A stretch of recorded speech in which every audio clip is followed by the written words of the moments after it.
This is Tedo Ichiban.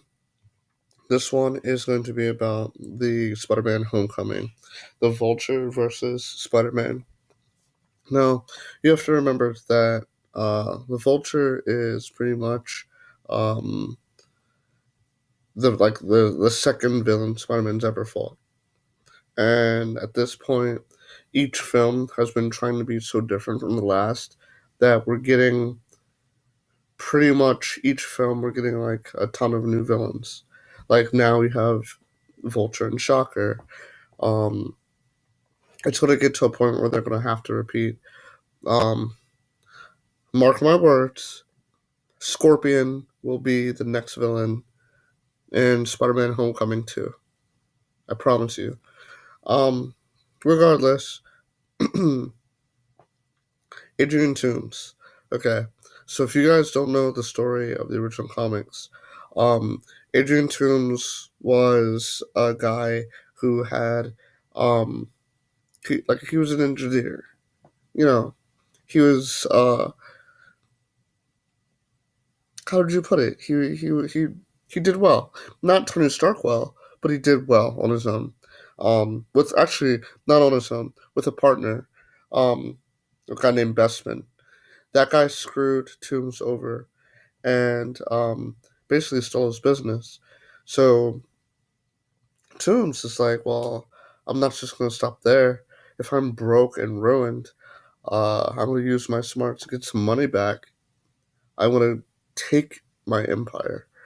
So he's stealing diamonds, flying through the city. The cops can't catch him. If he, goes through the sewer system, flies away, like who could catch him? So he's stealing diamonds and all sorts of stuff. The only person that could stop him was, Peter Parker. Now, here's the thing. In the MCU, there's other superheroes. There's other people. It's not just like a Spider-Man film where Spider-Man's the only hero in the world. So you'd ask yourself, how come the Avengers aren't going after this superpowered guy who's robbing stores? Well, there's two reasons for this. I believe that this film is going to take place uh, during, before, and after Civil War. Um, if you're a Resident Evil fan, I cite you to the games, the video games of Resident Evil 2, Resident Evil 3. Resident Evil 2 takes place uh, both before and after Resident Evil 3. It's strange. Um, or 3 takes place before and after 2 is what I meant to say. So it starts off before it. The main character, Jill Valentine, gets knocked unconscious, and then she wakes up after the events of Resident Evil 2. I believe that Homecoming will start off with Peter fighting the Vulture. He's going to get defeated. That's that scene where he's sort of defeated at, well, I don't have it keyed up here, but the scene where he's defeated at the Coney Island, all of a sudden, it starts to make sense.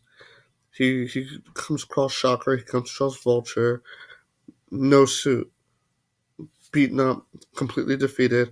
That's the scene where, when he's brought to finally first meet Tony Stark, he tells him about the Vulture. That's that scene in the trailer where Stark is like, there are people that handle these kind of things. Don't worry about this flying guy. Because Peter, thinking that, he's a Avenger, thinks that they're going to help him with his problems. But really, Stark just wanted help for his problem. Um, so Stark completely dismisses him. You see the events of Civil War. Peter comes back. The school, the new year starts again, right? Because Civil War took place during the summer. So he comes back. Um, it's the new school year. Um,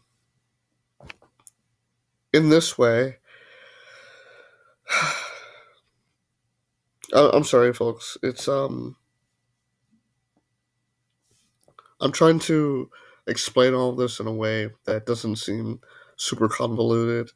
And the problem with comics is just that you have to kind of know what I'm talking about to stay with me here. So he, Civil War happens. He comes back. He has the new suit. I think that's how he's going to end up being able to stay on track with Vulture, because that's what happened in the original comics. In the original comics, he created something called an anti-magnet inverter or anti-magnetic inverter, and that disabled the wings. I think there's going to be some device on the Stark suit, something he'll find or something he'll be able to tweak himself. Because remember, Peter's not just this guy who gets gifts and is given stuff, and that's how he can save the day. He saves the day through his ingenuity. So he'll probably tweak something that Stark made himself, and that will disable the Chitauri styled wings. Because remember, Stark has been working with Chitauri tech since the Avengers first happened, since 2012. Any scumbag like Adrian Toomes that came across it has only recently had a lower budget to work with this sort of stuff. So if it's true that the wings are based off that, there's no way that it could compare to anything Stark has. So that's my little theory, guys. Tell me what you think. Um, I would love to hear from you in the comments below. Catch you later. Peace.